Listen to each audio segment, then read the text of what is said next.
बहुत पुरानी बात है। समय की रेत में दबी एक ऐसी कहानी जो आज भी उतनी ही सच है जितनी तब थी।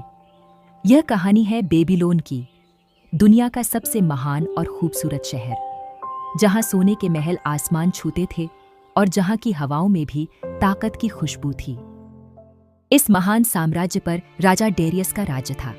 डेरियस एक शक्तिशाली राजा था, लेकिन वह जानता था कि एक बड़ा साम्राज्य चलाने के लिए सिर्फ तलवार नहीं बल्कि समझदारी की भी जरूरत होती है। और पूरे बेबीलोन में, शायद पूरी दुनिया में, डैनियल से ज्यादा समझदार कोई नहीं था।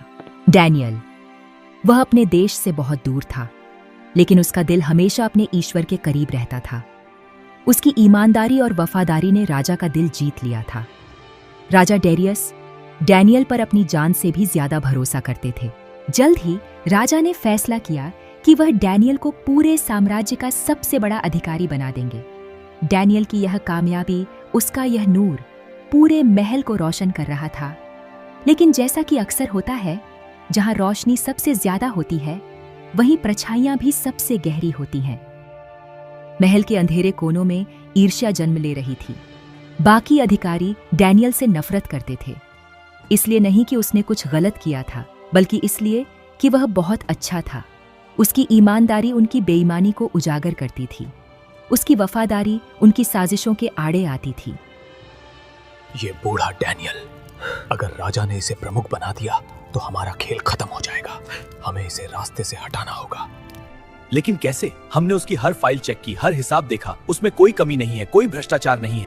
वह तो एकदम बेदाग है। वे जानते थे कि वे डैनियल को उसके काम में नहीं फंसा सकते, तो उन्होंने फैसला किया कि वे उसकी सबसे बड़ी ताकत को ही उसकी सबसे बड़ी कमजोरी बनाएंगे, उसका उसके ईश्वर पर अटूट विश्वास।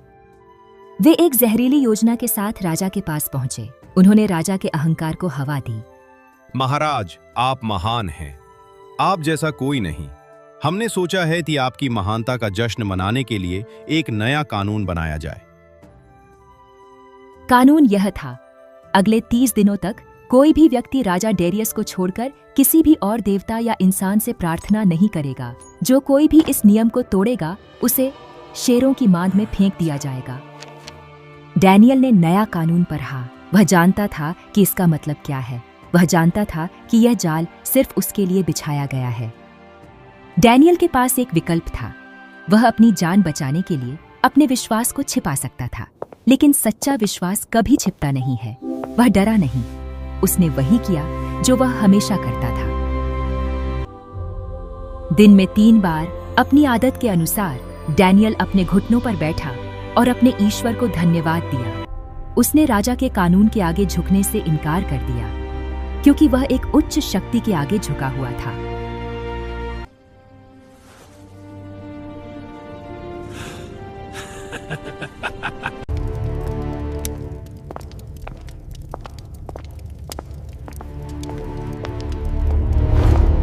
महाराज, इस डैनियल ने आपके कानून का अपमान किया है।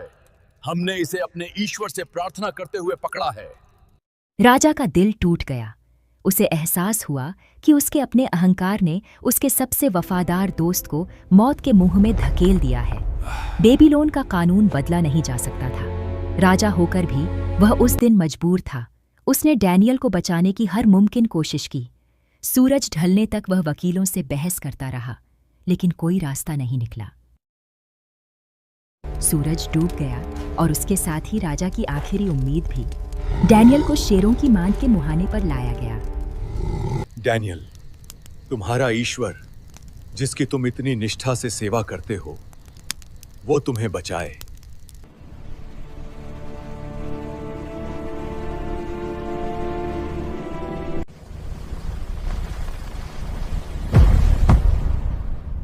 मांद के अंदर मौत का सन्नाटा और शेरों की गुर्राहट। हवा में खून और डर की गंध थी।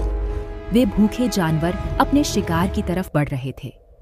डैनियल ने अपनी आंखें बंद कर लीं। उसे डर लग रहा था। वह इंसान ही तो था, लेकिन उसने अपने डर को अपने विश्वास पर हावी नहीं होने दिया। उसने प्रार्थना शुरू की, और उस घने अंधेरे में जहां कोई उम्मीद नहीं बची थी, वहां ईश्वर का नूर उतरा।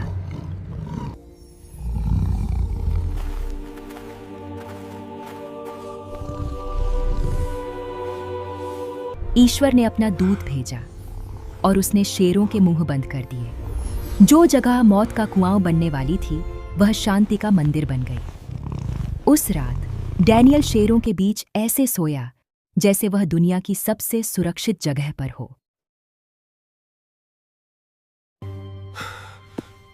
राजा के लिए वह रात एक युग जितनी लंबी थी। भोर होते ही वह मांद की तरफ भागा। उसका दिल धक धक कर रहा था। क्या वह अपने दोस्त का खून देखने वाला था या कोई चमत्कार? डैनियल, ओ जीवित ईश्वर के सेवक डैनियल, क्या तुम्हारे ईश्वर ने तुम्हें शेरों से बचा लिया? महाराज की जय हो। मेरे ईश्वर ने अपना दूत भेजा और उसने शेरों के मुंह बंद कर दिए हैं। उन्होंने मुझे कोई नुकसान नहीं पहुंचाया क्योंकि मैं ईश्वर और आपकी नजर में निर्दोष था। यह एक चमत्कार था, एक ऐसा चमत्कार जिसे किसी ने न कभी देखा था न सुना था। जिन लोगों ने इस निर्दोष आदमी पर झूठा इल्जाम लगाया, उन्हें पकड़ लो, उन्हें उसी मांद में फेंक दो।